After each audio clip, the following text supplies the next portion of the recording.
Okay. Well, wait, guys. Hold on. Let me take this down. All right.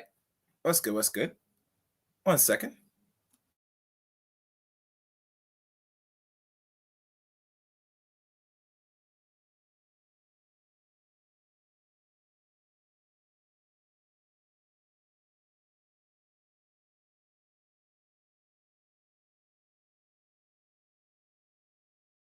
All right. Sorry about that. Welcome.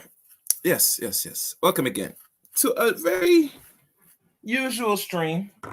Something that was sitting on my mind lately, and something that maybe is something that I should look into or examine. Before we begin with today's stream, if you're new to Chaos Rain channel, thank you, welcome, appreciate it. And for those in the future that will subscribe to the channel, you know the deal. You hit the red button, hit the top bell, not the middle, but the top bell, the top notification bell, bing, where you know you get the latest uploads and live streams here on the Chaos Rain channel. You could also now follow me on Twitter at Chaos Rain 7, where you know you could tweet with me or have a nice back and forth during anything I post on Twitter, or just want to talk. I have a Twitter page, so you could communicate me on Twitter as well. And now you can now find me on Facebook. Title Eric Rain on Facebook. Now I will put some links here in the description. I had to go back and find some of the things I did not put in the description, but they are there.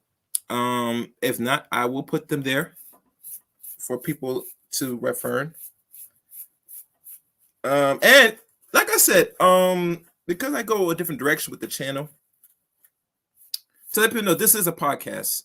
Because as I started out as doing podcasts before jumping into the realm of what we call YouTube. I bring different subject matters, of topics that have been discussed or need to be discussed. And we deal with just regular things like people, because people are simple, as you could tell.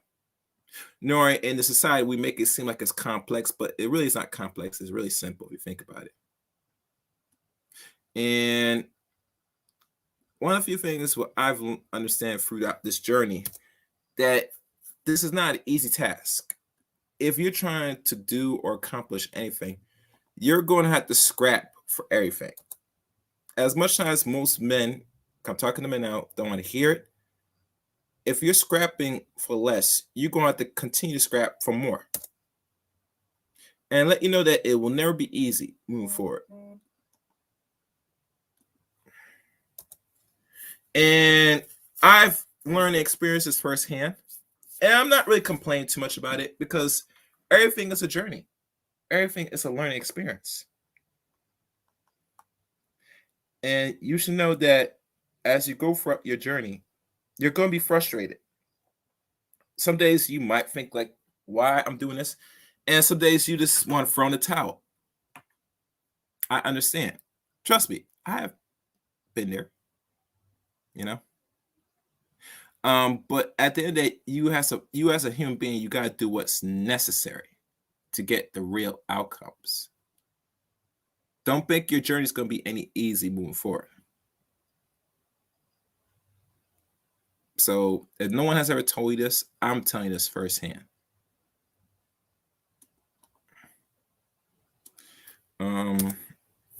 As I'm looking at a few more things. All right. Let me see if everything's working good. Come on, anything slow down. Yeah, looks like the Facebook might have slowed down a little bit. Well. Let me do one more thing. Let me just put a few more things. And then we shall begin.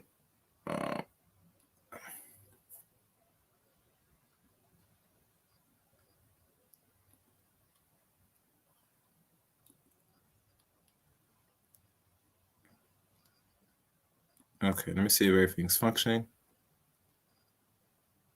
It looks like everything's good. Oh, hell no. Oh, anyway, not gonna waste more time.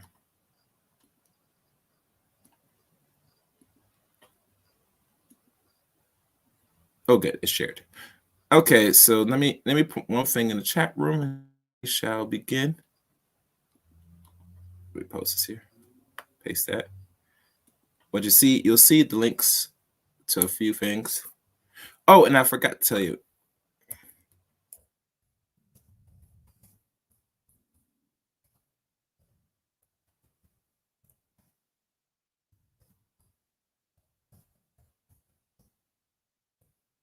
Okay, and so we shall begin. So let's look at this. The title of today's stream: Jail equals men. Is this a fact? Now, why I consider call this jail plus the equal sign equals men? Because let's be fair, honest people. when we look at society as a whole, and we look at criminality as a whole, jail or the institution of prison was never designed for equality.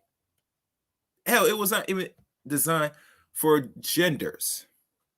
It's only designed for men and men alone.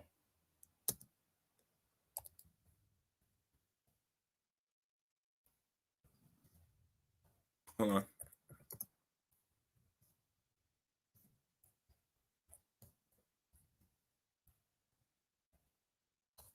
And knowing this, that hold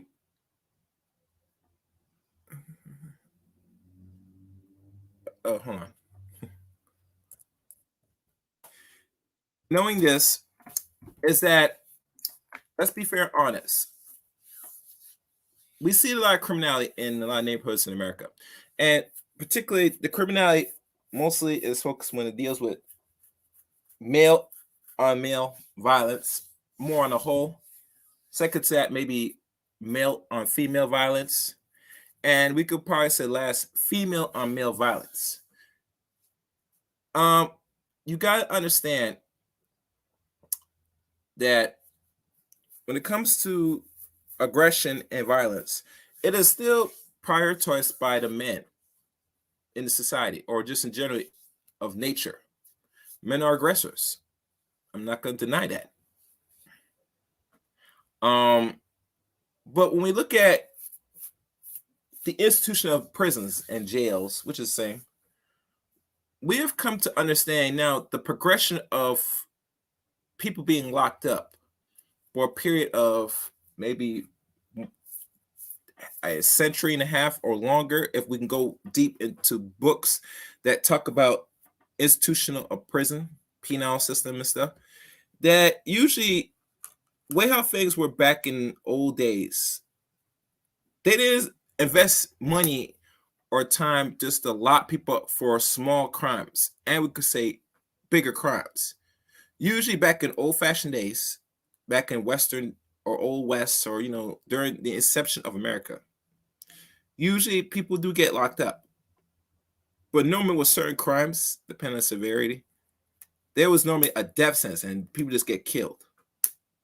Think about the most famous type of ways how men used to deal with violence, where most likely 9/10 times they don't get locked up. You ever hear of a standoff where people face in duels? And what I mean by duels, and y'all would know it's because they depict their culture and how they used to handle people back then. Usually back in old 1800s maybe. I'm just throwing numbers, so bog me if you know more about this than me, please leave a comment. That it usually pays themselves, stand one side or the other with their handgun. They take 2-3 steps, turn around, pull their gun, aim and shoot and kill one another. And that's how things resolve. What I mean by this, think about it this way. This is how men deal with violence and deal with problems. They deal with it to a point where someone is neutralized and taken out. And the result of this, no one does no time in jail, because jails were not really profitable at that time, 2 or 3 centuries ago here, especially in America. But when we look at now, since I would say when we talk about enslavement, because slavery was a form of punishment where it's only supposed to be temporary, not supposed to be where a person is bound forever, how we see here. But you got to understand the institution of prison as we see now today, and the evolution and where it's heading, is now we are becoming more of a serious official prison island, not country, but island. And normally America is a country, one of the 6 continents, not 7, that we could say this is a land where you're going to be imprisonment if you're not careful. Now, as I'm trying to do this, I'm probably going to Google some things which people could simply do, but we're going to just look into it. And, I might just leave maybe a link for those who want to entertain this type of conversation. And the funny thing with this conversation, I know it's not going to be much popular because it's not drama, it's not what people are accustomed to consuming. One thing is evident that we're going to examine this, because as we look at how society is shaping and going, that let's be fair honest. A lot of dudes talk about we've seen a lot of violence towards the opposite sex. And the opposite sex is really getting very emboldened to really engage in violence where now and it's not really funny, but we're being serious here that a boy was killed because the mother wanted a USB card or SSD card. Now, I'm not gonna read the article. Y'all heard throughout the internet. It's been going and making its rounds throughout most spaces, particularly where we're talking about black people, especially. It's been running its spaces. That she might do some heavy time in jail. It's a possibility.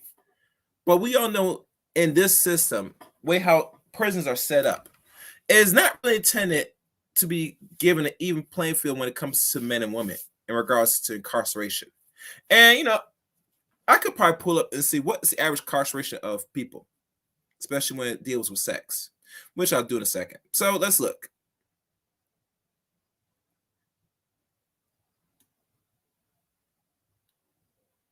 And we could probably look at a few things. And this one right here looks like it's interesting. So let's share this.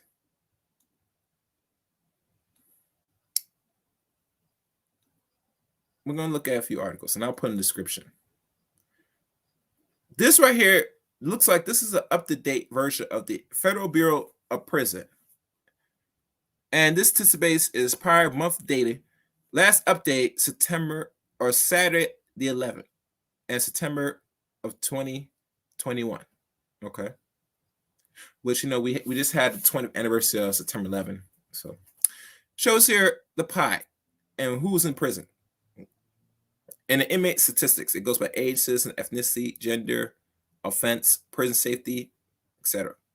Here, right here, the small percentage right here, the lowest right now, as we could tell, is Asian Americans or Asian people, whereas there are 1.5% not in jail or in prison. The other half, as you know, second is black, which is of inmates 59,331, and inmates a percentage of 38.2%, which is pretty high. The third one is Native Americans, which is roughly 3,826, which they roughly make up of inmates, roughly 2.5%. And the first, like always, because this is majority white nation, white country, we're looking at 57.9% of inmates, which is roughly 89,965. Now, this is the Federal Bureau of Prison, mind you. So this is the Federal Bureau of Prison. And if let me see if I can get Charles on here, because Charles will know this better than anything else. Before I continue, so stand by, people. The reason why we'll say Charles, because Charles has more knowledge on this.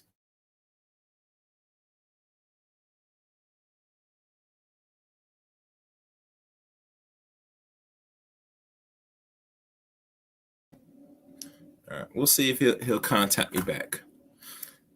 Okay, so let's go down.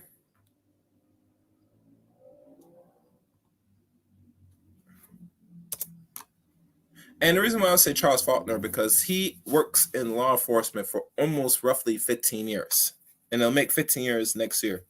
So he's been there for over a decade. So he's well more knowledge on this.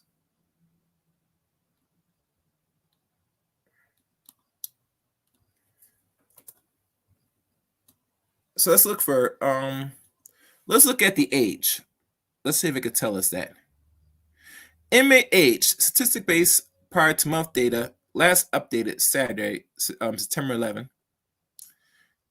It shows here roughly from the percentage wise, starting from the ages. We start from, and mind you, this is present day now. Ages from 18 through 65. Look at the ratio. 18 years of age, not barely touching 9. 18 going on 19 over here. It starts to jump a little slightly. As you go into your 20s, look at the pattern. And mind you, we always got to keep in mind there's age and race as well. And right now, it's only doing the age range of who's in there. And you got to keep in mind, as you look at the projector, where do you see people are really increasing numbers of being put themselves in incarceration, doing jail time or prison time? Right here. Ranges from 36 to roughly pushing 40. So as you pass your mid-30s, you start to jump high in this society going into jail. This is now present day, mind you. It's not something 10 years ago, hell, even 20 years ago. This is now present day. And seeing this, and I'm looking at this for the first time, it's very ironic that why somebody in their 30s who already has a developed brain is now doing time in jail for whatever crimes it is, which we're going to have to break down slowly. That you fall in your mid. This is where the peak of where men supposed to really, they say, get things together at this point. But looking at this now, and this is the FBI data, that it shows me, and this is just me, and this is not propaganda, but I want people to use their common sense. Let's think clearly. Why is it that a man that's in his mid and late 30s being incarcerated at a more higher rate? Let's go down.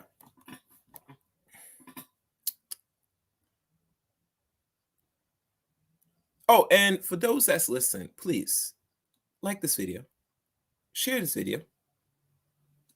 And I left the Discord in the link. And I probably will put the other social media outlets from Twitter and I guess Facebook in the description. And if y'all want, matter of fact, I will share the link if people want to come up. But, you know, I'm just going to go through this.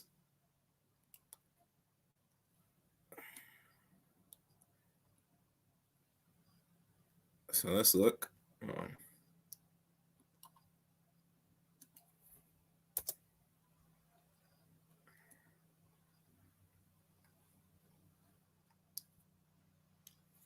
Hold on, somebody's contacting me. 1 second, guys. Let me see what this is. Hold on.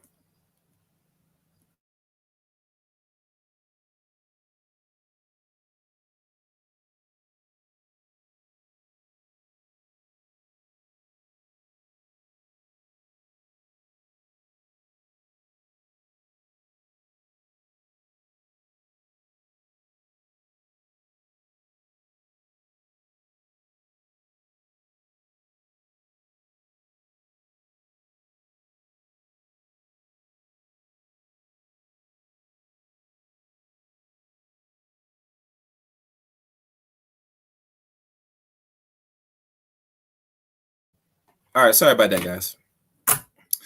Okay, let's chart labels 18 through 65. Age range under 18 of inmates 9, roughly 0.0%. 18 through 21, slightly 0.9%. 1,355 inmates. 22, ages from 22 through 25, 7,023, roughly 4.5%. Ages 26 through 30, 18,952, 12.2%. Ages 31 through 35, 26,034, 16.7%. Ages 36 through 40. This is where it gets high. If you notice this, look at this, which I said. Now you're climbing 18%. And ages 41 through 45, 25,4,500 or 45, 16.1%. And obviously, as you reach ages 46 through 50, it's 18,540 inmates, 11.9%, roughly 12%. And ages 51 through 55, 12,510, roughly 8%. And as you know, as we go further down, it starts to drop. And obviously it should drop because as you get older, it's hard to make money off somebody that's, reaching retirement age. Let's go further down.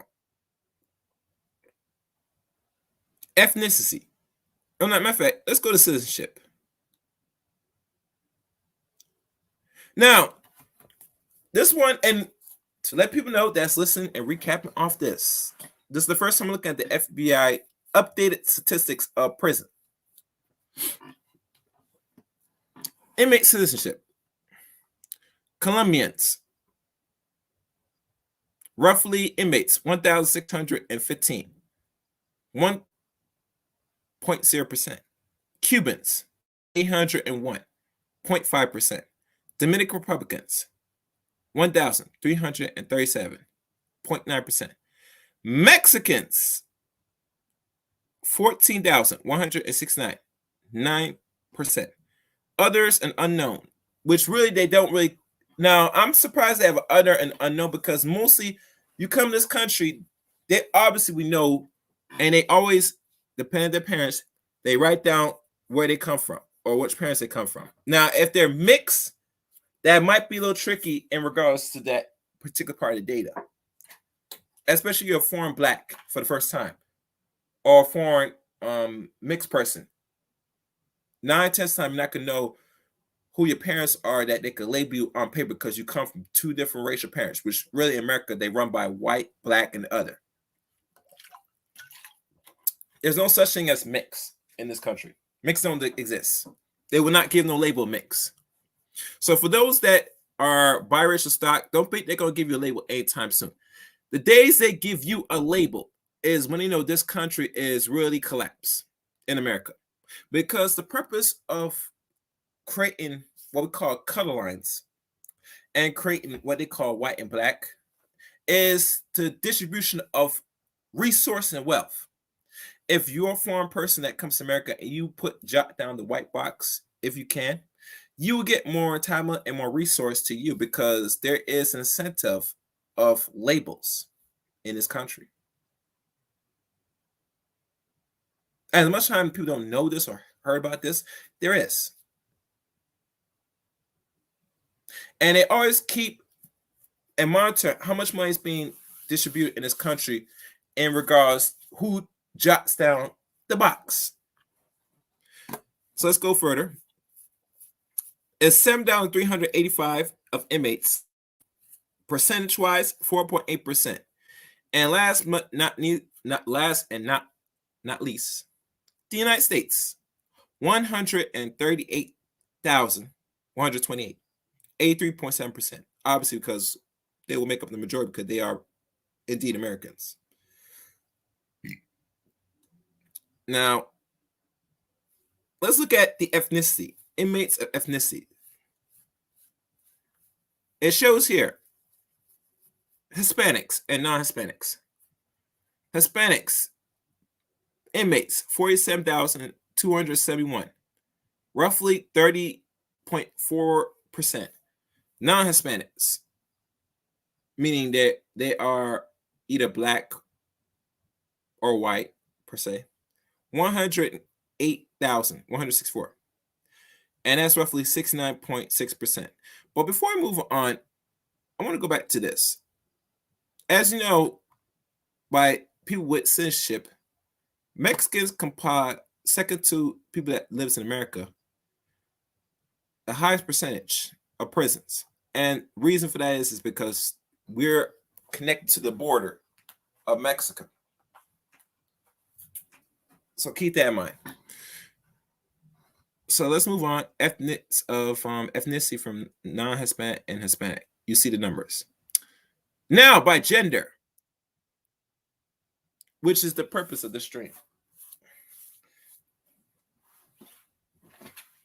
You look here, and let's be honest. When I say gender, we have to be fair and honest here that when I said that prison, if I said this before and I'll say this again, was designed for men and men only.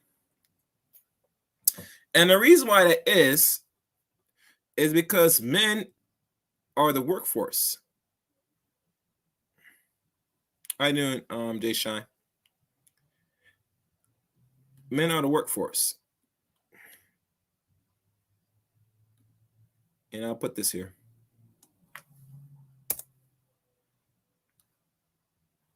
Men are the workforce to the point where they are more, it makes more sense and more money for men doing the labor, the harsh labor, the ones that is risky and dangerous for free. Yes. A lot of people think that men are not free in this society, rather women, believe it or not, or just people in general. Men are free right now. And I say right now, loosely. Because a lot of men today in this modern era or this technical age, they don't understand or know their worth. You give your money away freely. You give your time and energy freely.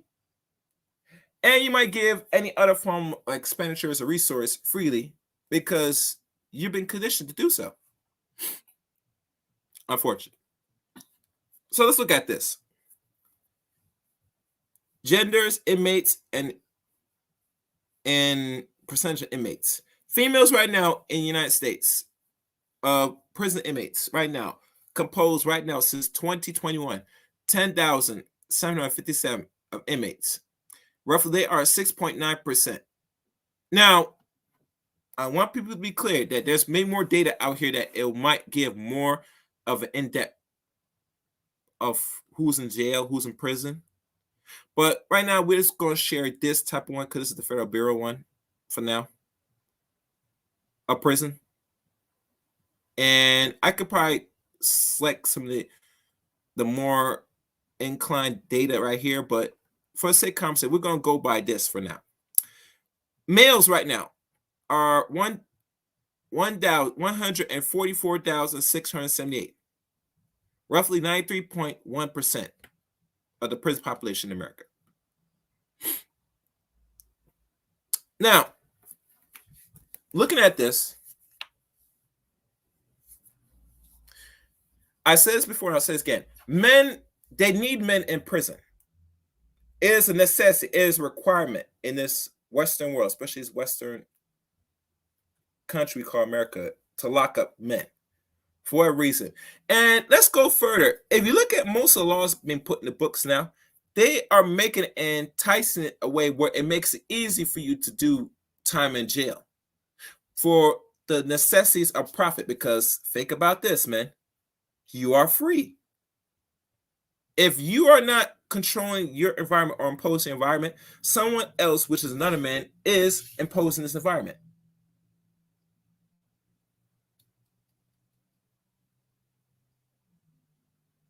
Now, maybe people don't think about this. I know most men, they don't really conceptualize and think about this because they live in a society which is already built already. They don't have to work and fight for much now. You don't have to hunt for your food. Hell, you don't have to even build a house. It's already set for you. unfortunately. So the next second best thing is the environment is going to be dictated by who runs these states, these small counties and stuff, which is usually money. And if the money is being drawn out of you, they are making use of the money. Bet and believe that. And let's be fair, honest. It is more cheap to have men do the same labor for pennies on the dollar than paying a person $13, $15, or $20 an hour to do the same job. Imagine that. So let's look at the offense. And before I look at offense, let me take a look. For those that's listening, thank you. Make sure you hit the like button and share this stream. And also, leave a comment at the end of this stream, this podcast / YouTube. I'm looking forward to reading the comment sections, your thoughts and opinions to what's been said and revealed so far.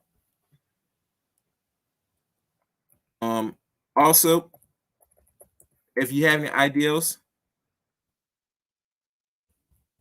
you can always leave a message on either Facebook, or join Discord, or say it on Twitter or on YouTube. And I will hit you up to look at it if it's something that I'll look into.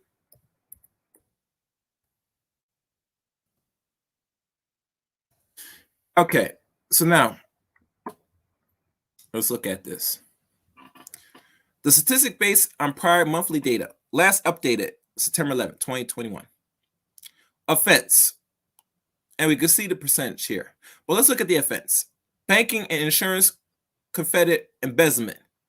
Inmates, 249. Percentage out of that crime, 0.2%.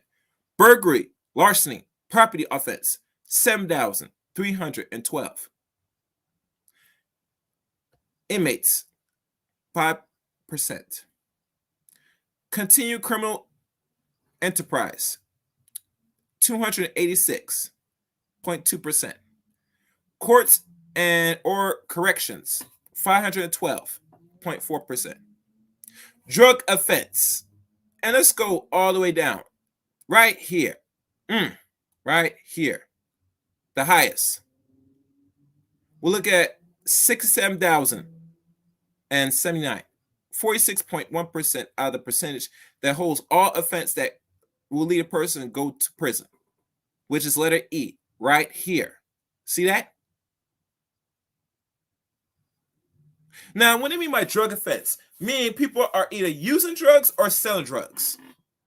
And let me look at the chat room and people can follow me here. Okay.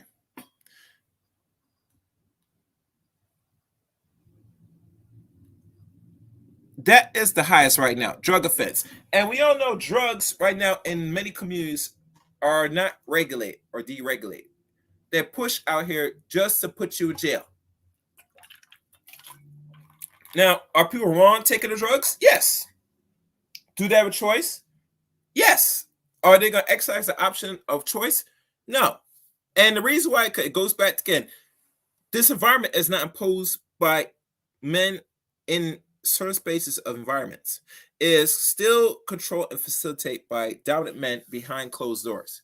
Now, a lot of people say, what do you mean behind closed doors? Spooktism? No. Because people that run office, government, and people that are billionaires and are bumping heads with other groups of men are facilitating this environment, how this environment should look and shape in the next 5 to 10 and 20 years. And if they want to control people, then you have to create the environment necessary so people weigh their options to fall into certain categories so it lines up their pockets. You must keep in mind, men, we live in a capitalist system. And the rule of capitalism is I gotta rob, take out of you, and I must keep for myself. All right, let's go down. Extortion, fraud, bribery. The amount of inmates, 7,258. Roughly only 5% of that. Homicide, aggravated assault, and kidnapping offense, 4,570. 3.1%. Immigration, meaning that some people that are not supposed to be citizens or they came here illegally, I think that's what I mean by it. It is roughly 6,513. 4.5%. What they call miscellaneous. Miscellaneous.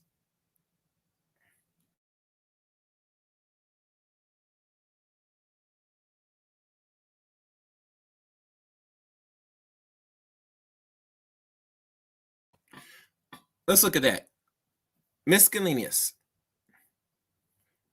is 870, only 6% of the inmates. National security, only 40 inmates, not even a percentage. Imagine that. Robbery, 4,571 of the inmates, only 3.1%. Sex offense. Now, we all know about Me Too. A lot of things go around from people, taking the pussy or other forms of languages, which y'all know what I'm talking about. It only composed of inmate percentage 11.2%. And the amount of inmates that commit this crime or criminal act is only 16,264 men. Is it men or no? Just I don't think it's men, but let's say we will label as men. That only there's amount of inmates that commit this crime is only 16,000 men so far. Weapon, explosives, and arsenic, 29,928 inmates, men, that were caught in the crime of that, 20.6%. So let's recap on all of this. The highest right now of offense that puts people in prison and doing time in prison is drug offense. Second to that is weapon, explosive, arsenic. Surprisingly. And third, sex offense. So I want people to recap on this. And I wish I could do a poll, but I can't do it today because, like I said, I when doing these streams, this is going to take a while, and not most people are going to be catching on to this. And a poll will be helpful, but not for this particular podcast / live stream.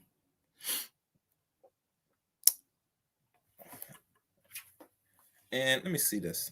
Let me take a look.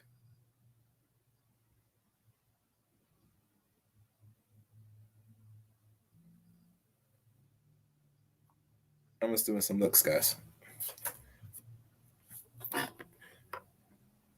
So right there, you see the percentage. And this is literally surprising me a little bit that when we talk about why people are doing time in jail, big time, the top of the list is only drug offense. Second to that is weapons, explosive, and arsenic, which they either causing property damage or possession of weapons, which is pretty high. And the third one is sex offense. Pretty high. Pretty high. Yeah. Yeah. Yeah. So this ain't no joke.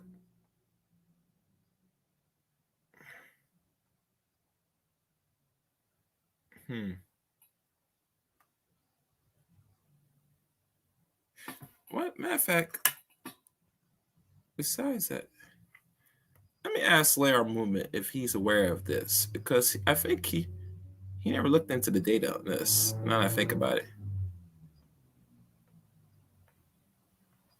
Let me take a look. Let me do this. Let me do this, people, because before I go on, anybody else is aware of this? Hold on a second.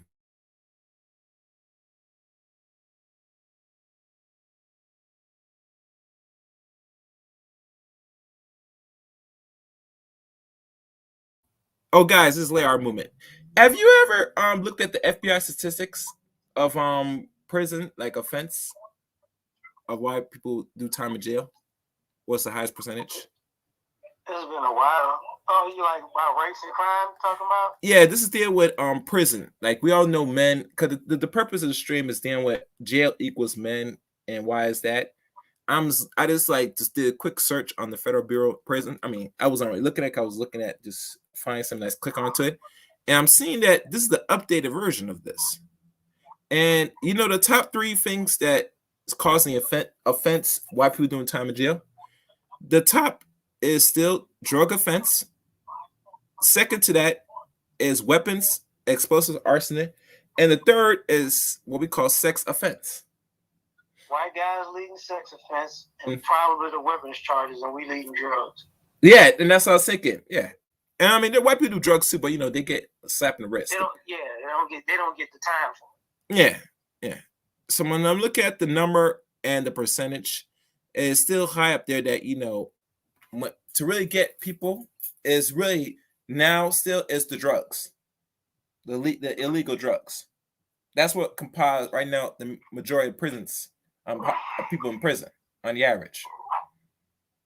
Right. Yeah. So when people talk about sexual offense and that's only third. It's not even high. You get me? No, it's not high, but it's like the reverse of like, if you black, you in jail for drugs, and it's at a higher percentage. Mm-hmm. And if you're white, you in jail for like sex crimes and something, and the weapons charges. That's at a bigger clip too. Okay. So. Okay, makes sense.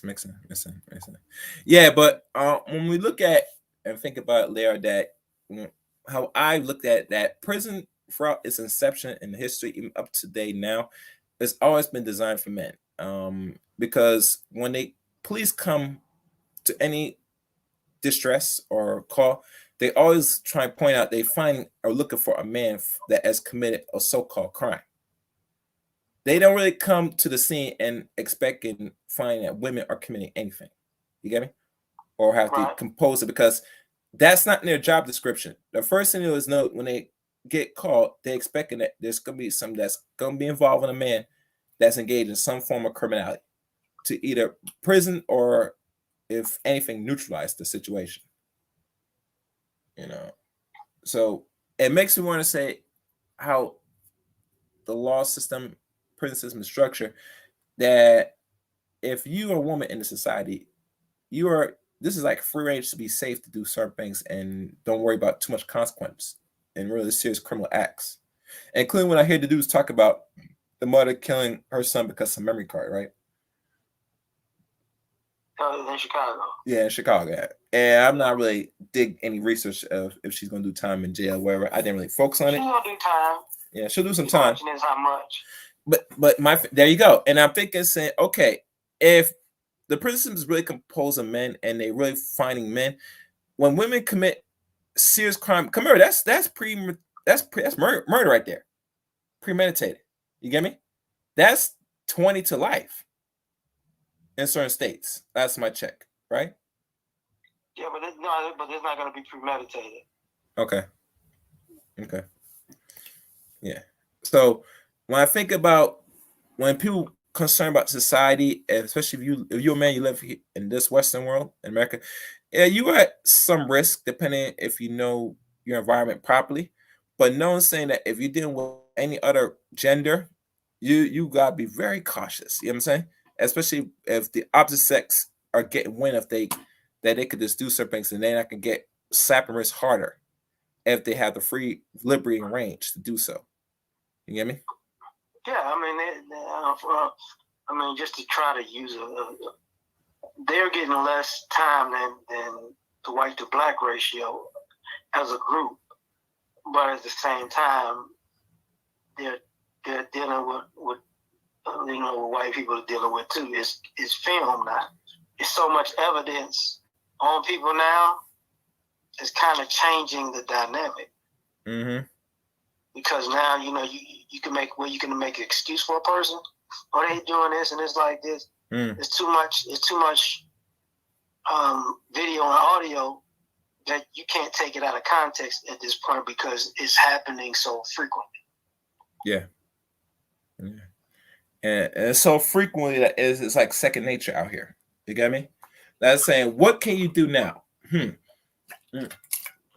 Now that because when you're called upon a duty, you're expecting the man to commit the crime on the average or more. But now saying, okay, now women are shaped to adapt in this environment and they know their rights, that now you could take advantage. And not just, and I'm not beating on the woman that did that to her son. I remember there was a scenario of a woman that's in her late 30s that killed, I guess, her boyfriend. I don't know if it's in Indiana or some part of the Midwest, because the man broke up with her, and she tried to plead and that she was insane. Insanity. Yeah. Yeah. And I'm thinking this insanity thing is a cop out for people doing serious big time, and that needs to change.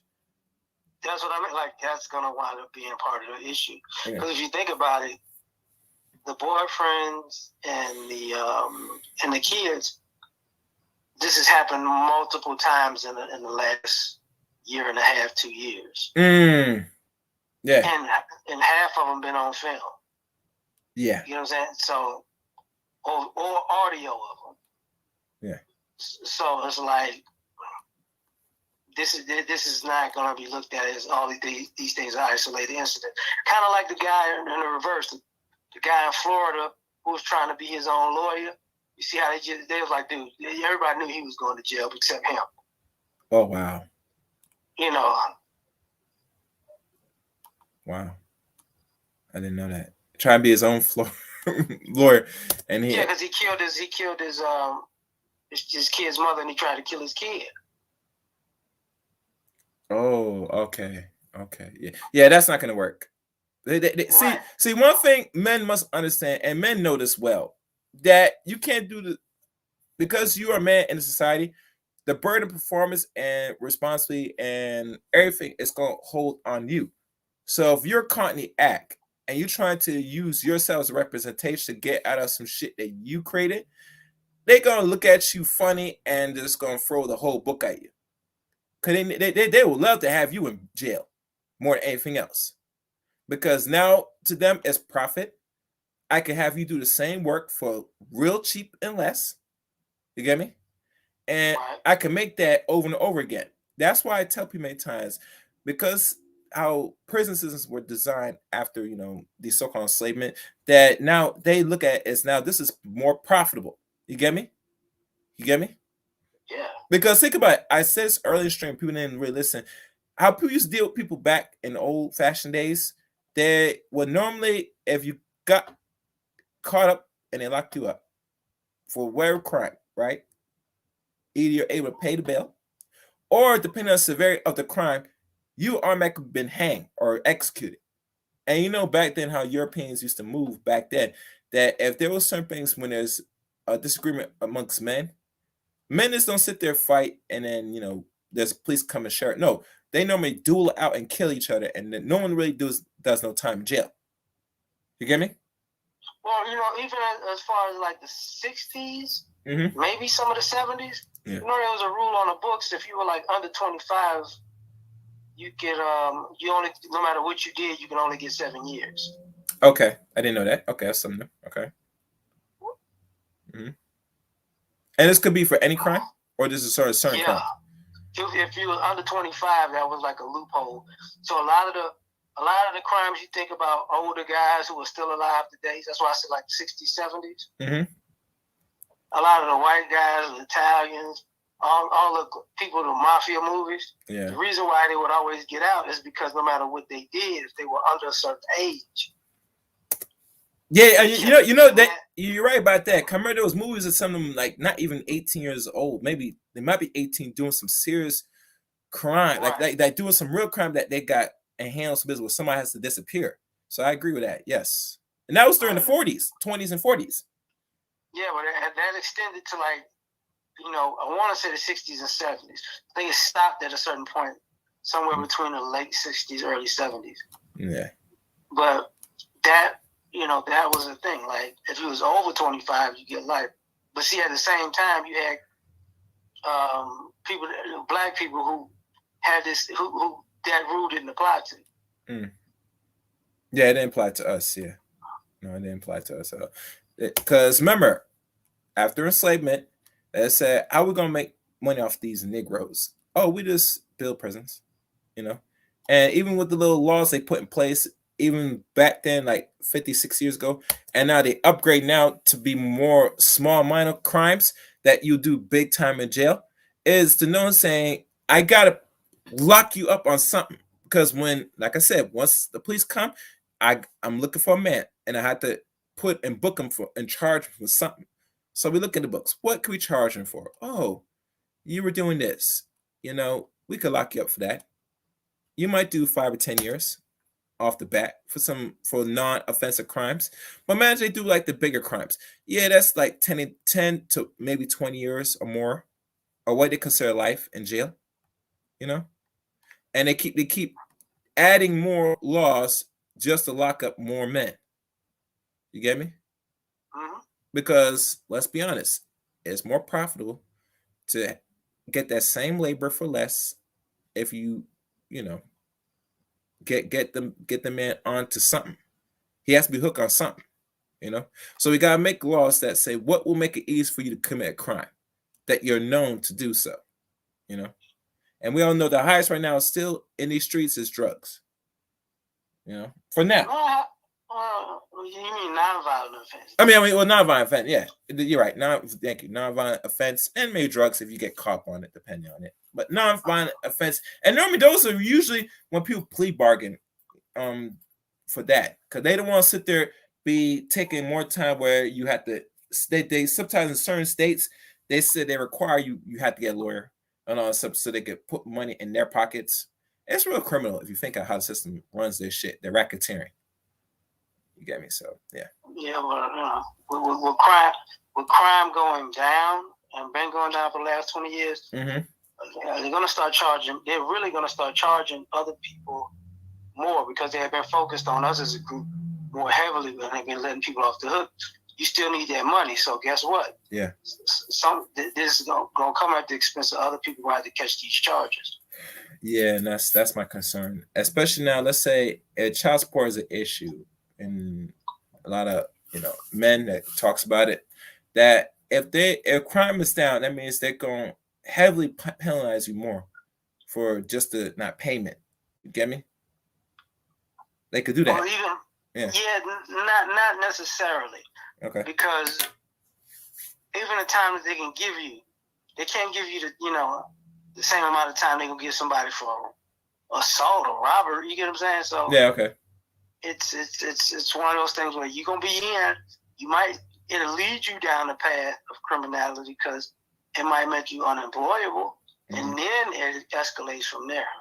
Yeah, well, if you're unemployed, then obviously the chance of you going and repeating a different offense or the same of non-crime offense very high, because let's be honest, if you can't get no adequate job, then obviously the revolving doors of you going back to jail is high. And that's what they're intending it to do. You get me? And no laws or anything they put in place to change that. You know, even any president, constitutional president, either Democrat or Republican, has not looked into really relieving that portion of the crime or the bills of crime. Because it makes money for corporations to have you keep going back into jail. So when we look at 3 strikes that came around in the mid-90s, that's just a revolving door to keep you going back in jail and stop coming back into society. No matter if they say they'd rather you stay in jail permanently, but they can't do that because it's still unconstitutional. They got to create the environment and create the laws to say, well, we have no choice to lock you up permanently because you're not going to stop doing what you're doing. Now, I create the environment for you to keep doing this. And I make you get to be a regular citizen to work a job after you pay your debts. And to me, when I hear about paying your debt society, how I think about it is say, no, you have not paid no debt society. You're gonna always keep paying until you hit dirt. You do the crime, you're gonna be constantly paying. Well, that just depends on how productive you can be when you get out. Yeah. because if you're productive, more you're gonna have less problems. Mm-hmm. But the goal is to make you as unproductive as possible, so you can, like you said, be in that revolving door. And think about this: the way how they now dealing with the prison system now, in regards to making these men better themselves, education and better their minds while in jail. From what I'm hearing now, from the last administration, they have put things in place to start remove those barriers. You get me? Like to go to college, to have a real adequate library to. Cause remember, once you're in jail, you have time. Because now you have to reflect and think, and you're going to have to learn to better yourself. But now, let's say they take that opportunity out, and for you just to better your mind. Now, how fast do you think as a person that doesn't have no skills? Hell, some can't even read if that want to go there. How functional you gonna be as a person in a society that's now technically advanced now? Very slim. That's the new issue. Mm-hmm. Yeah. Because it depends on when a person goes in and when they get out. They might be behind the 8 ball. Yeah. Oh yeah. Yeah. Okay. Looks like I have Jay Shine here. Hold on, let me bring him up here. What's good, Jay Shine? What's going on, bros? What's good? I know you've been listening so far, Let me see how much more I have to this piece of the article. Jay Shine. 1, 2, 3. Matter of fact, let me go through the last 3 parts of this, and I'm just gonna leave the link for people to read it. Just to set present. If you want to say something now, Jay Sean, you can go ahead while I try scroll through this. Come. Well, how long is it? I'll do that. I'm gonna get this football food ready. Okay. This Layar Movement. I'm Jay Shine. What's up, Jay? What's up, bro? Who's that? Layar Movement. LER. Hey, what's up, Leo? What's up, brother? Yeah. Nothing much, fam. Oh man, good to hear your voice, man. Glad you're doing all right, man. How's your Sunday going? Man, tired. That's why I'm on the couch. Okay, I heard that, man. I heard that. Yeah, I'll get to the topic, man. I've been doing a bunch of stuff today. All right, brother. All right. Thanks, sir. Peace. You got it. Peace. Yeah, guy. That's people. That's LAR Movement. As I'm looking, I'm just scrolling through. Let me see. I was going for some of this things to download, which I'm not gonna look into. Y'all guys can look that to yourself. Yeah, that's pretty much it. So I'm gonna start. I'll leave a link for those that want to read this. All right, Jay Shine. Hey, can you bring that chart back up that you had before, the one that was showing the breakdown of offenses and inmates? Oh yes. Oh sure. Yeah, that was very important chart. Yeah, scroll down to the table underneath. Okay. Yeah, that joint. Right. Yeah. Scroll down a little more. All right. Show that whole table. Yeah, there you go, right there. Yep. So this is what they call a smoking gun, because people put money where their priorities are. Where their intent is at. Yes. And we live in a society that we're gonna have to make. We have to make peace with the fact that we live in an evil society, because the money we spend on imprisoning people, we could spend a tenth of that stopping the problem from the beginning.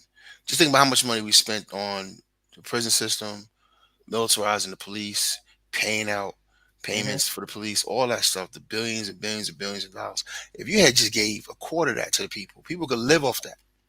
They would never even have to turn to crime or drugs. You know what I mean? Mm-hmm. So you know how I know that's the truth, because there are states and cities right now in America that will pay you to take the vaccine. Why? Because it's cheaper as far as on the healthcare system, right? Yeah. We'll give you money. We'll incentivize it. We'll incentivize you, in California not to do crime, MS-13, because it's cheaper to give you this paper than it is to incarcerate you and to try you and to put you through the judicial system. You know what I mean? Because it's straining the system. Yeah. So, it all comes down to money. This is big business. I'm over here in Europe, and there's countries north of me that the recidivism rate is like 14, anywhere between 12 to 14%. Okay. where in America it's 80%. You know, Mm. Okay. so that doesn't make any sense. Yeah. That's bad business. I mean, that's a poorly ran business. But the truth of the matter is, it's not really being poorly ran. It's a corrupt system. They want this to be the way it is. It's a jobs program, for some of its people, and it's big business for other corporations that get a piece of the pie when it comes to the prison system. And then also the lawyers. What's the point of going to law school if there's no laws, no lawsuits going on? No criminal cases going on. How are you going to build your career as a politician, as an attorney general or a district attorney if there's no cases? You know what I mean? So, Mhm. so the fact that 46% of the offenses are drug related offenses. Yeah. And that's what when I looked at the pie, the what do you call the graph itself, the bar graph, I Yeah. look at this is still the top of the things. And if you look at drug offenses now, excuse Mhm. me, that we have an opioid crisis in America, right? Mhm. And we all know that they are creating facilities because they already did the data that's saying, we only want a certain set of people in prison. No, we are the majority in this population in this country, but we Yeah. want to still cater to our own, that we Right. don't want them caught up in this type of system. You get me? Because Yeah. there's certain things they put in place that is very hard for you to function in society once they know you did time in jail, especially if it's a non-offense crime or offensive crime. Yeah. This is, you can't even argue this. The numbers are the numbers. There's absolutely more drugs being consumed and abused in the diamond society. Mm-hmm. So when you go back and you look at the chart and you show the breakdown of races in here, it makes no sense for that to be black. And then, what I mean, most of their charges are drug related charges. So that means you're targeting one group of people primarily. Exactly. Mm. You're primarily targeting one group of people. Now, unfortunately, we have a lot of brothers who don't care about the numbers. The numbers only matters when it's time to go in on black women. The numbers Yeah. only matters when it's time to back up a right wing talking point. Yeah. That's the only time the numbers matters. When the Mhm. numbers, when your group is being targeted. I don't know how you call yourself a man when your group is being targeted like this. And it's been Mhm. like this for generations, but it's been this form of it has been like this for decades now. Yeah. And you know, and the amount, then you go back to the money. So fine, if you don't care about the people in it, why is you as a quote unquote taxpayer, because you complain about the taxes when it's going to welfare recipients, but you don't care when your tax dollars are being abused this way, when it's going to make certain people in this country rich, when the money is being drained and given to to some small white county, what I mean, in some county in Virginia somewhere, or Colorado somewhere, Oklahoma somewhere, what I mean.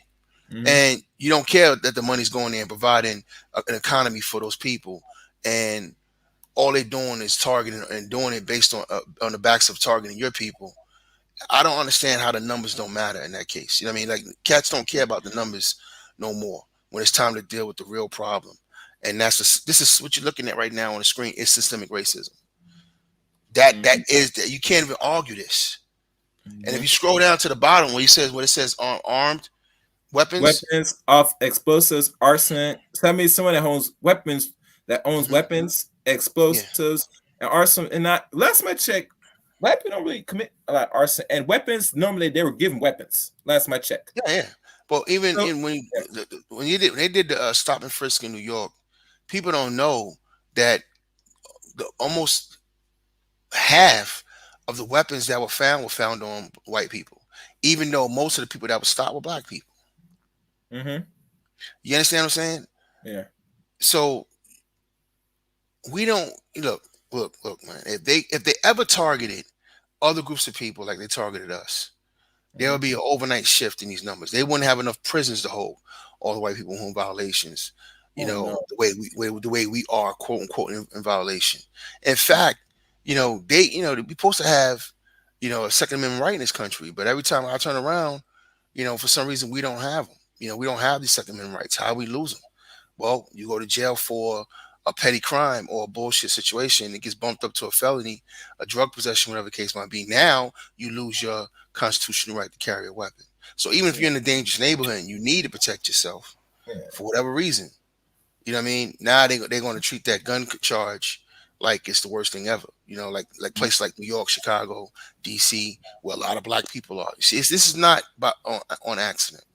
No, it's not my accent. This is It's not on design. accident. Well strategized design. Yeah, well strategized and it's designed. I mean, so and I don't see how it goes away, and that's why we have to now create another "Just Say No" campaign in our community to get away from drugs. We have to get away from drugs by any means necessary because that's the only real hook they have. I'm pretty sure they'll try to create something else, but that's the main one they have right now, and their stats prove it.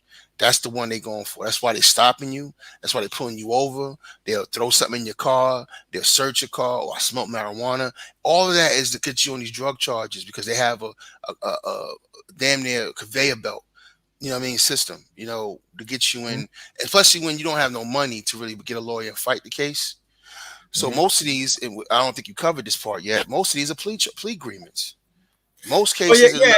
America, Most people that's doing real time in jail. I think I don't know if the yeah, stats talk about it. Let me lower this. yeah. If you can find that, well, you know, at some point, because that's to me is the real tragedy of what we call representative government. You're supposed to have a constitution. You're supposed to, you know, have your day in court. You're supposed to be, you know, be able to, you know, confront your accuser. You know, present evidence. So the fact that people are not going to trial, but they languishing in jail, and us as taxpayers are paying money for that, paying to house human beings. To me, all of that's unconstitutional. Yeah. It's seriously unconstitutional. It goes against everything the Constitution is supposed to stand for. And being that proud, you know, Negro, African American, you know, I know what my people have done. We have, unlike any other group of people in the country, have made the Constitution more truer than anybody else. We made that document more truer than anybody. We fought to make it more truer than anybody else. So the fact that people don't really have their constitutional rights and they don't care, you know, that's the real tragedy of the current or the modern American society. Yeah. Yeah, Because man. whether you going in jail, you're paying for it. You're paying for it through your tax dollars. And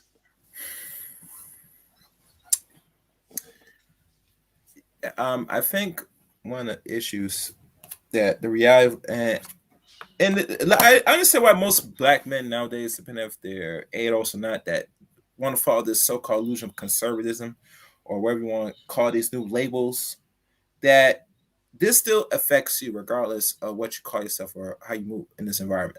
You know what I'm saying? And if you're an individual, even worse. Because now I could easily pick you off or I could persuade you to side on my side to keep demonizing your side of the group while I'm still empowering myself and my group very well. You know? And I do it. And here's the thing. When people talk about these people that they watch on TV and they talk either poorly or nice about our people, that these are paid people. You get me? Because these same white people can't say the same shit on how they feel because in this country, it will be viewed as racist and yeah, it's frowned upon because they're reflected outside the world. When people come here, they expect this is a free country. Racism's over. It gives the illusion of the inclusion that this is something that is a nice way of living and people have changed. But when you listen to the media outlets, when they pay people up to say the same things that they say, which is parroting, it's consistent. That say, you know, you really want to say this under your white breath, but you can't because people will look at it in front of you as racist. And you can't have that label because now you lose little connects you have to people that you bump heads with. Most of you bump heads with your own, but you need outside force to bump heads, and they can't really deal with you if you're that racist. You get me? And if you're racist to black people, you're damn sure gonna be racist to them. yeah. But you know what, you know, Candace Owens, Clarence, not the Clarence Thomas, the Jesse Lee Petersons, Larry Elders. Look, you know, and then now all these new young people, the Jason Tatum's, you know, forgot the other dude's name, Dawson Cat with the glasses. Larry Elders? No. I don't know these guys' names. Yeah, he's a YouTuber.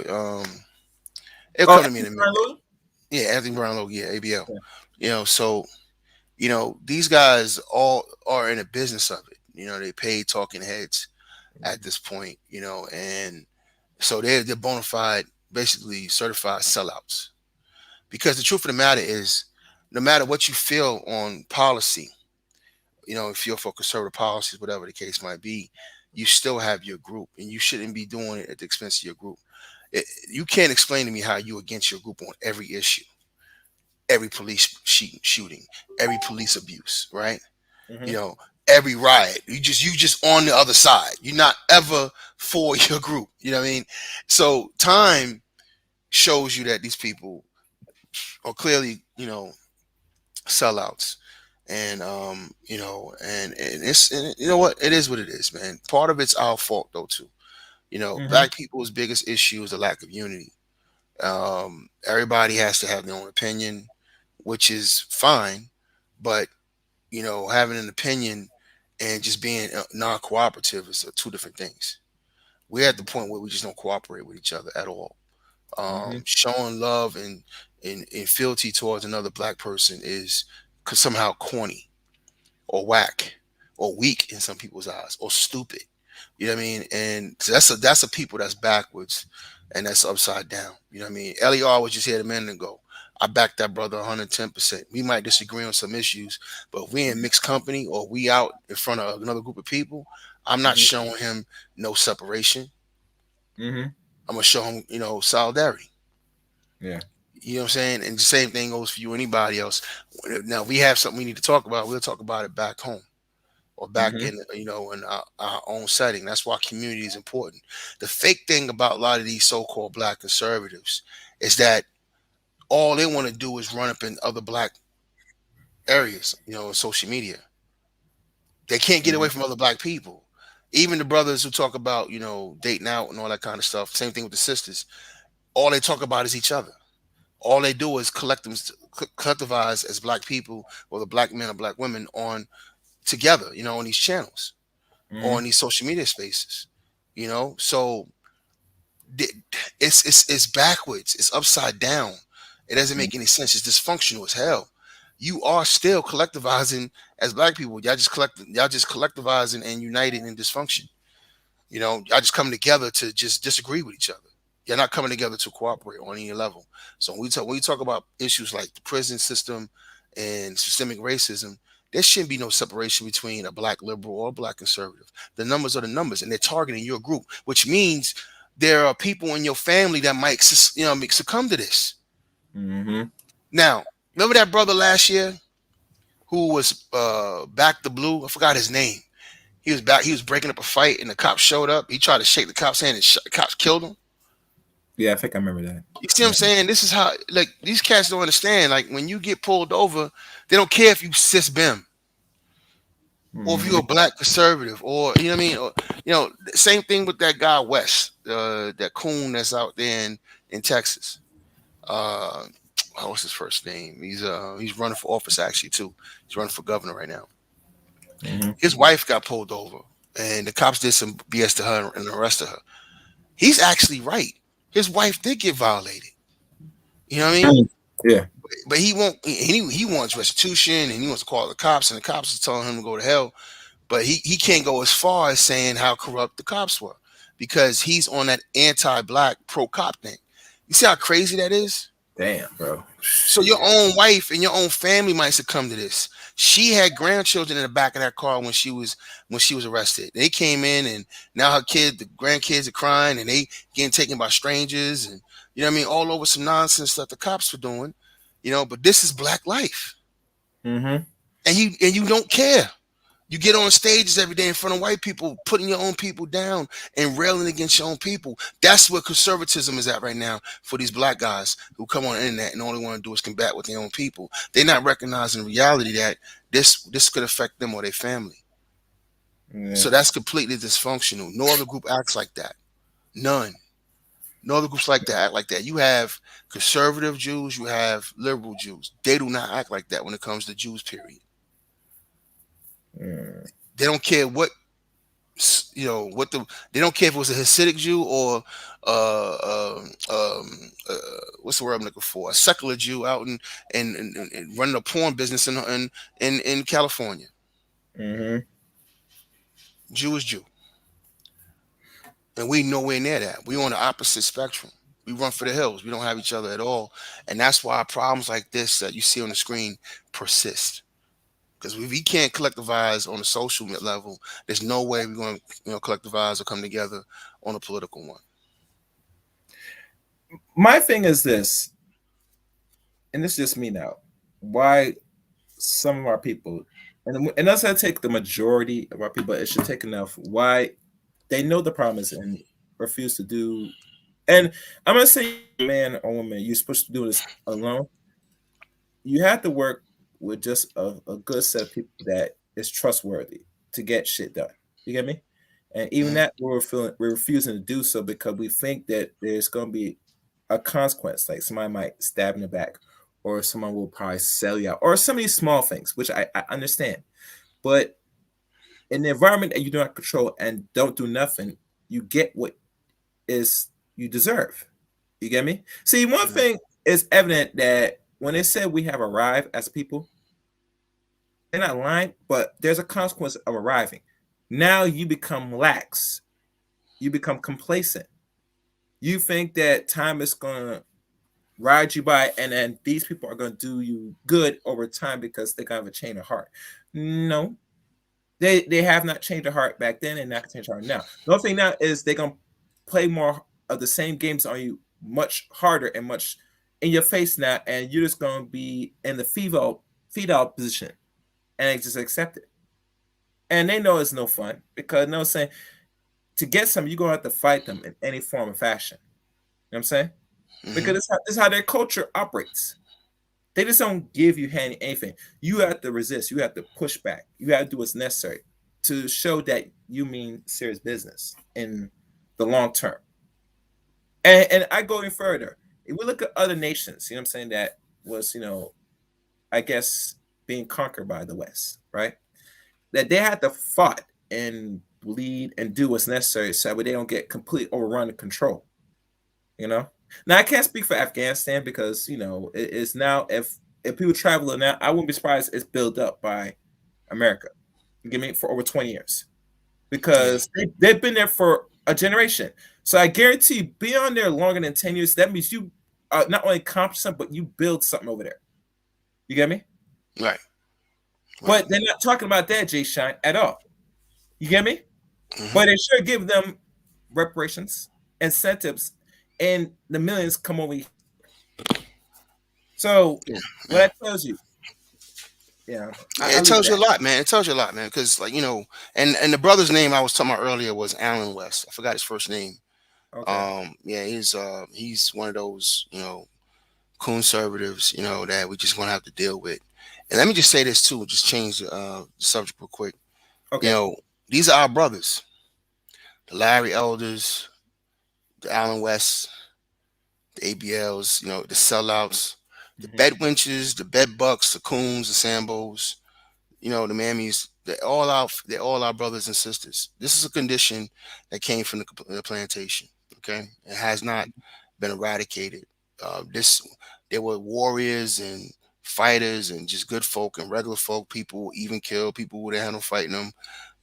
People who are default, whatever. What I mean, Hmm. all left that plantation at the same time. Okay, all left the system of slavery at the same time. So the mentalities have just rolled over into the overall country, that which is basically a big plantation anyway.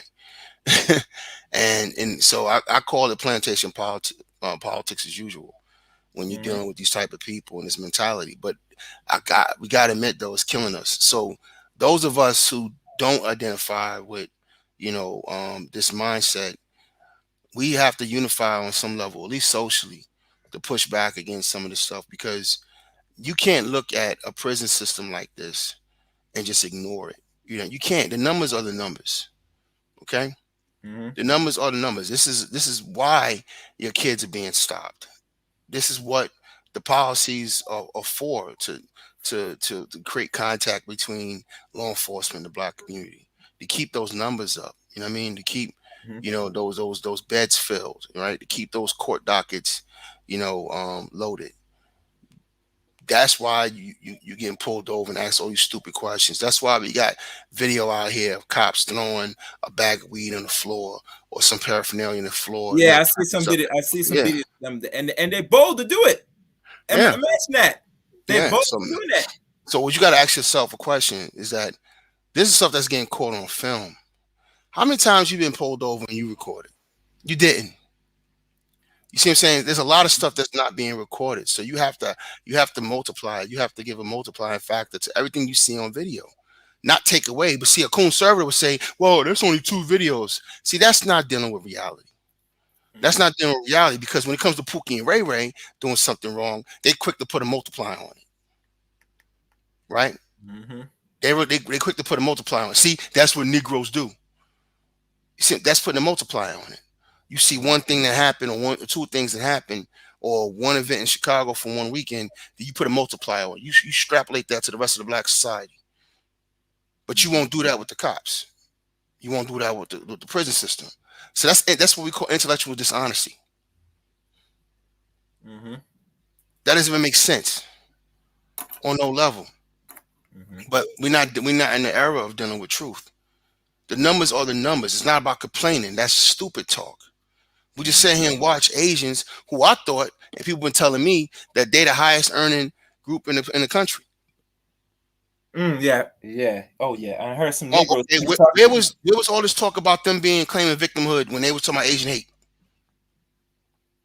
Mm-hmm. And it was none.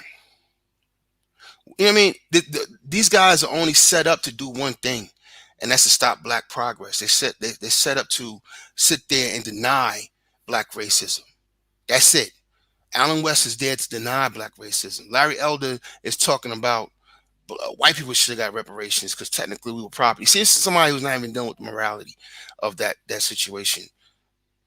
Mm-hmm. This is somebody who's talking about, he would love to have more neighbors like Zimmerman. Trayvon ain't committed a crime.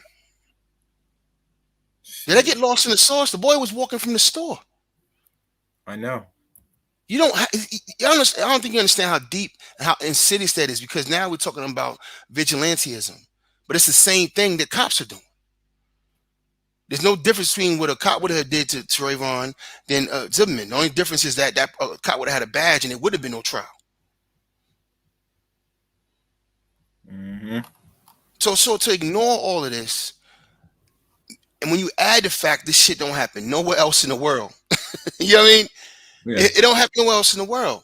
I'm in Germany, the home of Nazism. It don't happen here. You in the brain and the belly. This is where, when they were experimenting how they wanted to really take military aggression to eliminate people, that's where it is at, bro. You get me? And the mentality is still here, but the difference between this society and ours, and this is really what I want to say. I said all of that to really say this one little thing. Germany made a decision. They know they can't regulate the heart or the minds. You can't do that. That goes against human will. People want to believe what they want and do what they want and feel, well, not do what they want, but feel how they want. They want to believe what they want and feel how they want. They're going to think how they want, whatever. But we can't control behavior. Mm-hmm. So they made a decision to be civil. You can't call me a nigger in Germany. They don't even have the history of America, and you still can't call me a nigger in Germany. That's a 2,000 euro fine if not getting arrested in Germany. Mm-hmm. You can't fly a swastika over here. But because of quote unquote free speech, you can call me a nigger in America. Because of quote unquote free speech, you can fly a Confederate flag, which is a fucking battle flag of insurrection and rebellion and treason. See, the problem is what we gotta really understand is that America is a very uncivil society. There's nothing civil about it. It's a very uncivil place. Mm-hmm. That's why you always got videos day in, day out. People fighting, road rage, arguing, fussing in the stores, fighting in Lowe's, fighting in, you know what I mean? Home Depot, just wilding out. Yeah. It's an uncivil place. And we don't recognize that. Mm-hmm. See, Iceland has no history of Nazism, no history of Jim Crow. You can't call me a nigger in Iceland. Not because those people there are not, racist or what's the word I'm looking for? Not homogeneous, but when they about themselves, they having one white people and all that kind of stuff. Um, they fall that, but they decided though they're gonna have a civil society. Mm-hmm. So you call me a nigga in Iceland, you go to jail. Mm. Period. Mm. I mean, it's about like when you raise your kids, right? You raise your kids to be respectful, not about what other people say to them. It's about what your kids say to other people, because that's your job as a parent. That's what the government is supposed to be acting like. As a parent, it's supposed to be regulating human behavior. Say, all right, fine, you do what you want to do, but there's consequences if you do this. So if you don't go to school, there's consequences. If you cuss out the neighbor, there's consequences. You call the old lady down the street a bitch, there's consequences. You know what I mean? That's what you do as a parent. Yes. You regulate behavior. Because you're trying to create a civil child. You want your child to participate and be a good citizen. We don't have that in America. It's an uncivil society. So I said all of that to say there's one thing I'm trying to say. And I'm going to say it just like this. When you have hundreds of billions of dollars poured into the police, into prison systems, when you could have spent 20 billion building up people, that's an uncivil, evil society. Facts. It makes no sense at all. You could have spent a quarter or a fifth of that money handling problems before they got started. You could have built up communities. You could have knocked down projects and put people in townhouses for that kind of money. The same way you build up the white suburbs. White people, for y'all don't know. White people don't build their houses by hand, y'all. Yeah. No, they don't. There's a builder come in and build it for them, and these are planned communities, and then they have banks, and then they get certain type of loans. And you see what I'm saying? That's a society that's working with us, with each other, and they're using a lot of your tax dollars to do it.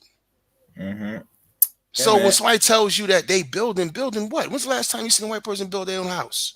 No, they borrow money just like you got to borrow money. But then when you get to a certain point where you can borrow money, they are here trying to give you a subprime loan. Look, you're in an uncivil society. And if y'all don't start having each other and supporting each other and working with each other, all you're doing is setting your grandchildren out there. You set them out to get fucked over. Just like you getting fucked over right now. Now, how about that for conservatism? And it's not like the harsh fucked over. You get fucked over nice and sweet, just like how they want it. You get me? Where you don't see you being fucked, but you actually getting fucked. Just like in that movie Metro, when that guy told Eddie Murray, if you think you're getting fucked, you actually are fucked. I think that's the word he said. And that's a deep statement he said. You get me? Now you just don't see it, but it's there. I want to see it, and I think we got to come up with another word, because petrified and scared and I don't think they're good enough words. We got to come up with another term for the mental state of the average black person. I said this a long time ago on X channel. I said to be born white in America is to be born a white nationalist, to be born a racist, right? To be born black in America, by default, you're born a coon. And nothing proves that more than the doll test. Oh, ooh. You got 2 3-year-olds. They ain't ready for that, Jay Sean. I mean, yeah, 2 3-year-olds. It's the environment, family. So when you become so-called woke or conscious as a black person, you have to learn out of that, right? You have to watch film. You have to listen to deprogram. You got to deprogram. You know what I mean? You got to go in and get some Amos Wilson. You got to get some Van Sermon. You got to get some Joe Ben Yakiman. You got to get some Henry Clark. You know what I mean? You got to go out here and get the information to become knowledgeable and have knowledge of self, and then have a good perspective, so you can have a real healthy perspective on human history, your history as a black person, the history of the country, your position in it. You see what I'm saying? You have to learn out into that. You're not born into that, because that's not your environment.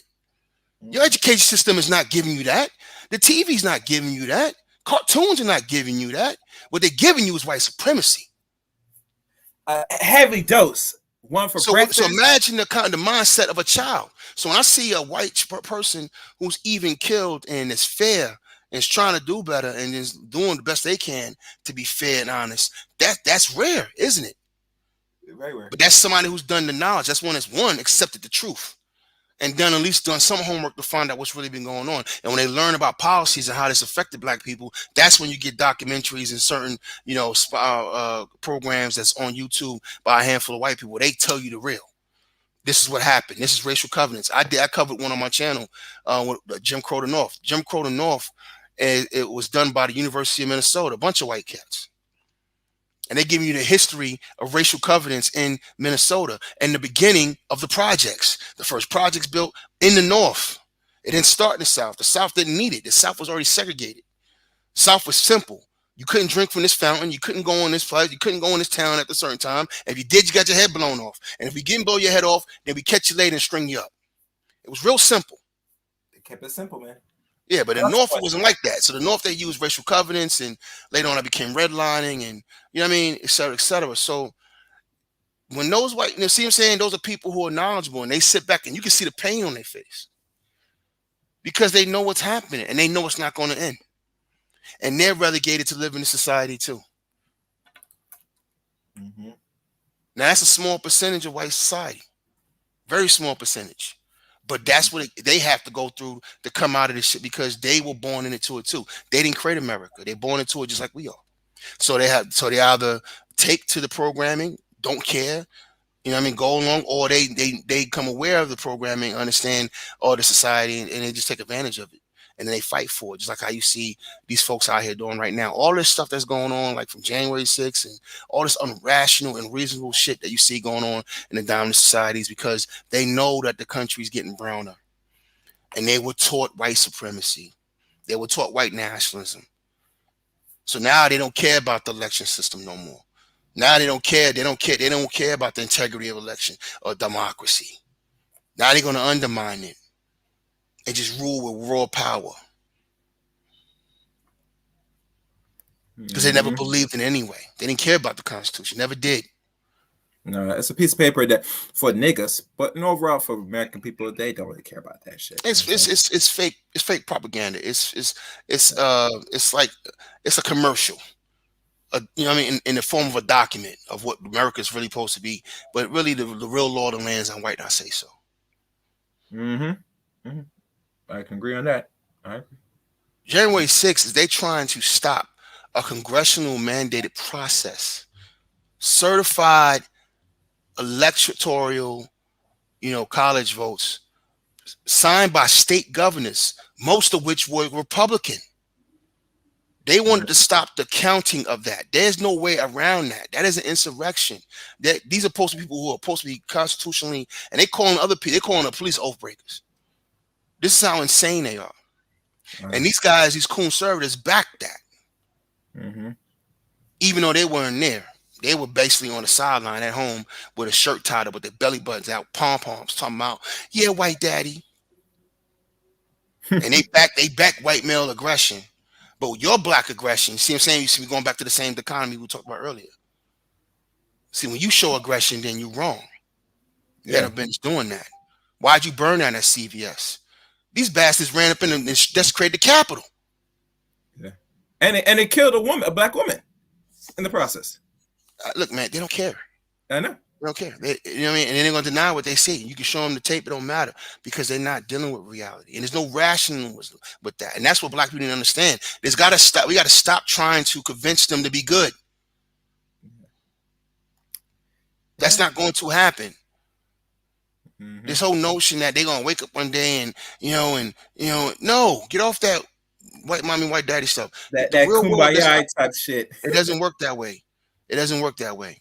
You're gonna have to take your respect. Stop asking for it to be given to you. Stop asking for understanding.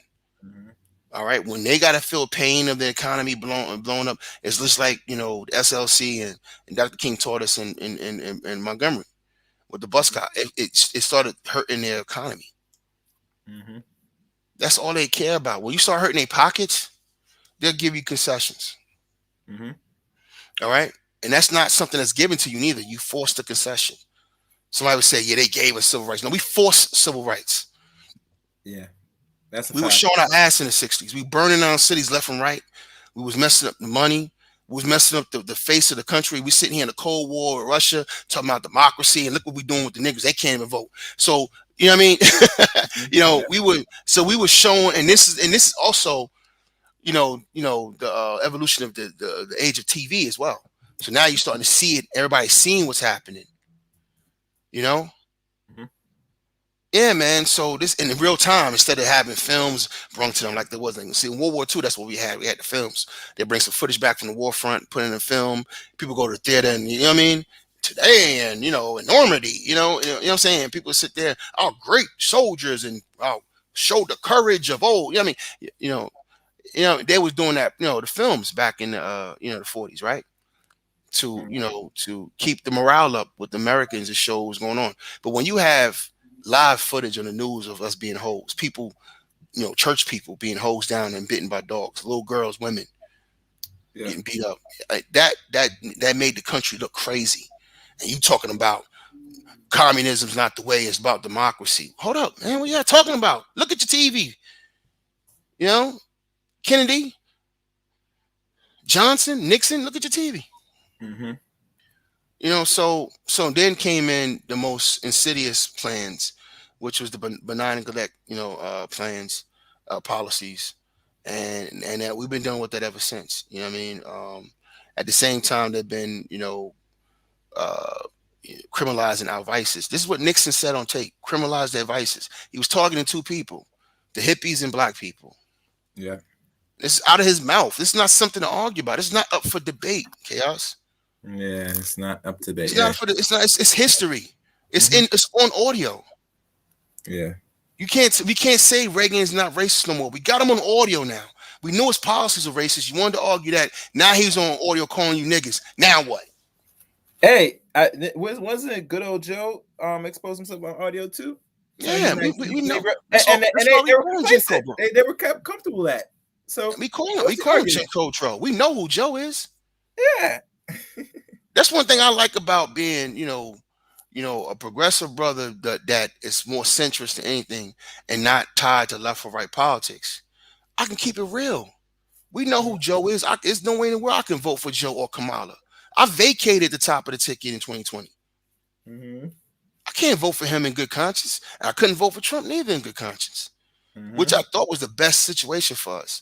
I would have had no problem with Trump being in office. Matter of fact, I'd rather Trump be in office for 4 years and then him having to deal with a Democratic House and Senate. That would have been perfect, because it would have made him a lame duck automatically and put us in a power position. Both sides need friends. The Democrats want to hold on to the Senate, and the Republicans want to get the Senate back. 22 is coming up. This is how you play the game of politics. But we can't do that. We got Negroes over here who don't understand politics at all, not in it. Those who are loyal to the Democratic Party, and then you got those dudes over here, kissing the ass of Republicans now. And it's just confusion. There's no understanding of how politics works and how to leverage power. Because it's not about either side. I don't give a damn about either one of them. I want what's good for my people. I want tangibles for my people. That's all I care about. That's what Ice Cube was trying to convey with his moves. Yeah. And the country for Black America. And, like I said, he didn't met with one side. He dealt with both sides, if people really think about it. And, the people from the other side demonize him for that. They say, how dare you talk to these people over here on the left or right? And so I lose which direction nowadays, because they give it both wings anyway. It was really Trump. Yeah. He even said said that he presented to the side that our people are comfortable with. But it said, we'll have this discussion after I win.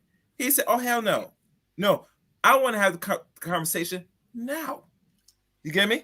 But a lot of Black people are not trained to think, bro, that you want it now. And say, if you do not give me what I want, and let's be honest, since we go in there, what consequence our people have towards these people if they didn't want to oblige to give them what you want, especially if in regards to policy, to get your vote? You got nothing to lose. Yeah. You got nothing to lose. You know what I mean? And that, I don't understand. Like, cats be acting like if you don't vote Democrat, you're gonna lose something, and then their dudes like, yeah, if you come over here to the Republican side, you're gonna get something. Republicans ain't offer you nothing. All right, so you got Democrats offering you shit from time to time, don't give you nothing, and the Republicans ain't offering you nothing at all. Mm-hmm. All right, but a culture war. Mm-hmm. All right, last time I checked. Hold on, before you say anything, I know people are watching. Please hit the like button, please. Thank you. Continue. Mm-hmm. Go ahead. Yeah, so last time I checked,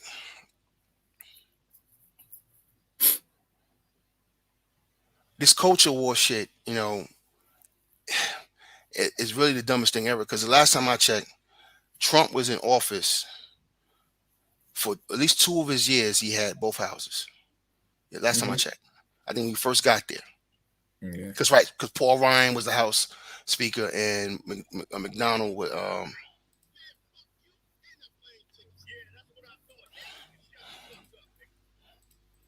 So my thing is, what did he do to fix the moral issues in America while he was in office? What did he do to help with paternal rights? What did he do to stop your so-called son from being put in a dress, like I heard one of these conservatives say? Did nothing. Yeah. In fact, the only politician I know that cross dresses was his lawyer, Rudy Giuliani. Wow. If you want to go there, I'm just, all jokes aside, I'm trying to figure out when we gonna start dealing with reality. You know what I mean? When we gonna start dealing with reality, man? It's not defending Biden to say that it's Trump's fault what happened in Afghanistan. No, Trump met with the Taliban. It's on video. Pompeo, his Secretary of State, shaking hands with killers. Didn't and excluded the Afghan government. Stevie Wonder could have told you what was going to happen. The only mistake Biden made was not thinking that it was going to happen too soon. See, our conventional thinking in the government was like, all right, fine, there's going to be a civil war when we leave. That's what we was expecting. We didn't expect the president to leave the country and the soldiers to just run and you know what I mean, and quit. We didn't see that. We didn't expect that. We thought they were going to fight for their country. There was more of them. They had more weapons. We thought, they wanted to maintain their lifestyles. That some of them had palaces. They, you know what I mean? Guys in the cities, the leadership was living lovely. We was like, oh, they're going to fight for this. No. Yeah. They took the money and ran. So we said, all right, fine. When we leave and we find out it's going to be a civil war. Because we made a deal with the Taliban. The Taliban said, we're not going to attack you. And for the last few years, that's exactly what they did not do. They're going out their way now to attack NATO soldiers. That's why we haven't had any casualties in the last few years. These are facts.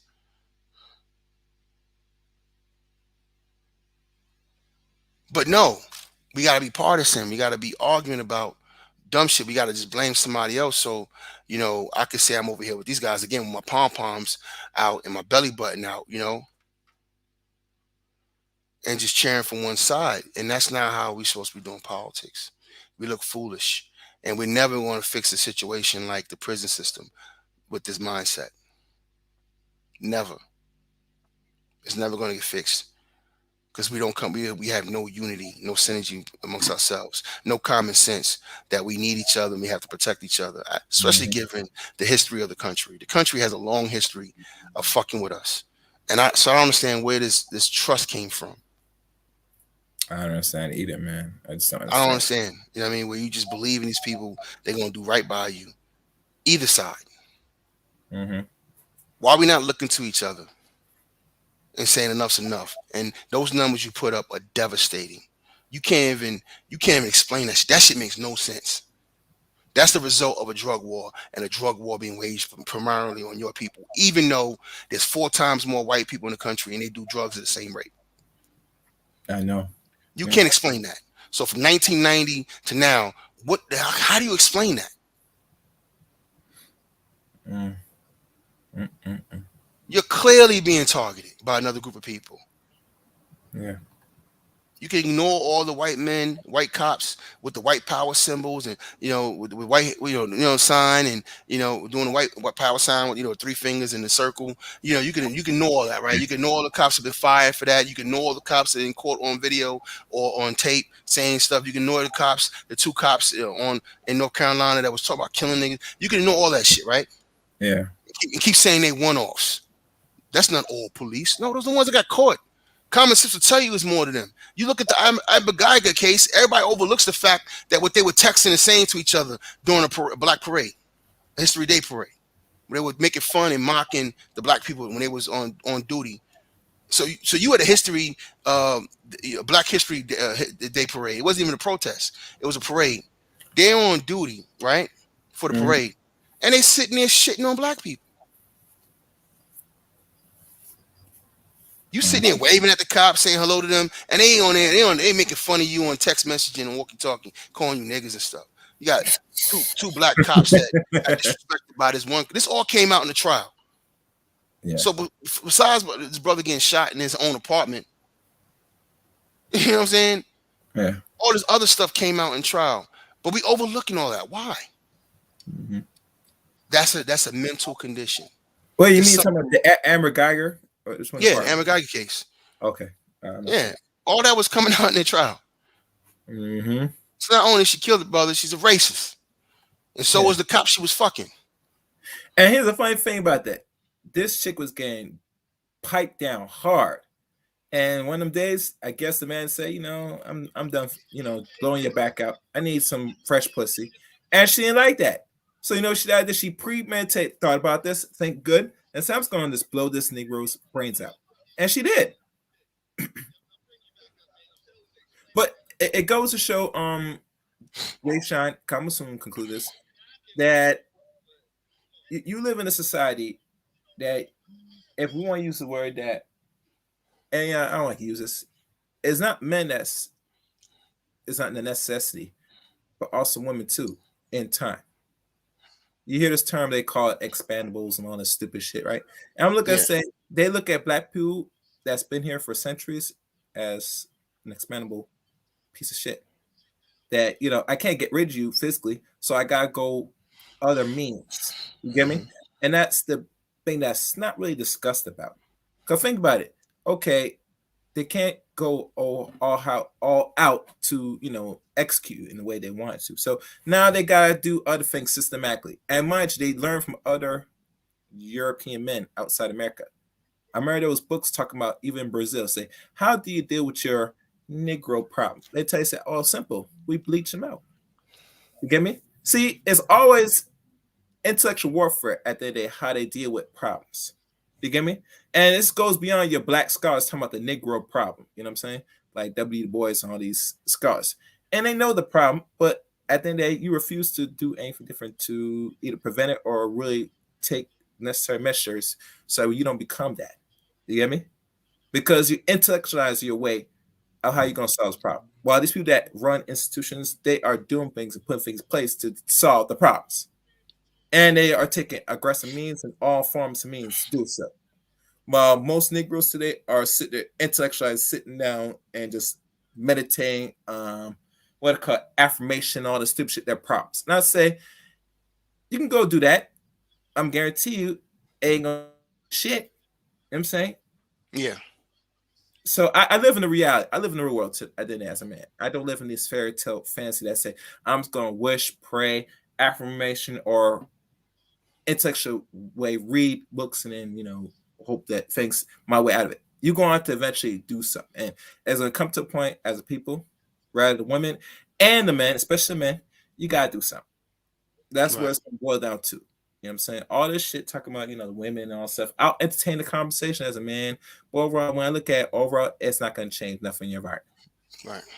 So that's all I'm gonna say. That's my conclusions. Anything concluding to wrap this up, Jay Shine? Nah, man, just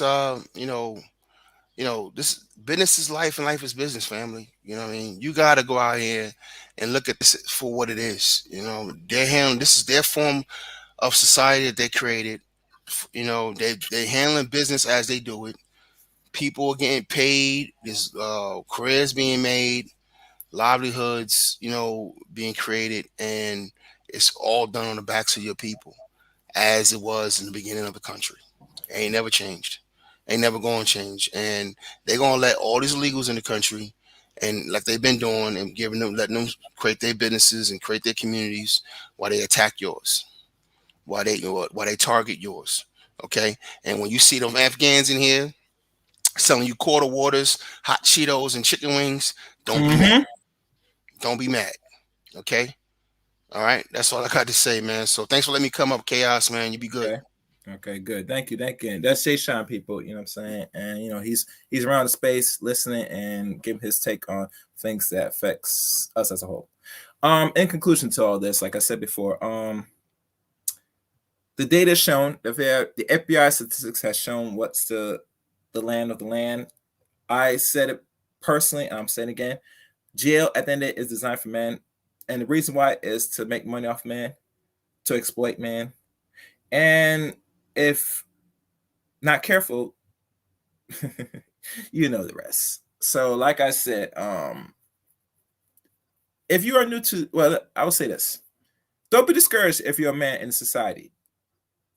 Just know the environment you're in, and be aware that you, as a being, have to oppose this environment for your own benefit. And like-minded peoples with your own like-minded goal can get a lot of things done. But if you're doing it all by yourself and you're trying to pose it by yourself, you might get something done, but you won't get a lot done. I'm just keeping it real honest with y'all. And that's all I'm going to say about that. If you're new to the Chaos Radio channel, make sure you hit the red button, top bell, for notification for uploads and live streams. Also, you can follow my shows also on Anchor, Spotify, Breaker, etc. You can now follow me on Facebook, Eric Rain, and follow me on Twitter at Chaos Rain Set. Those are links to follow me. So, like always, you know what it is, people.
Baby girls, run.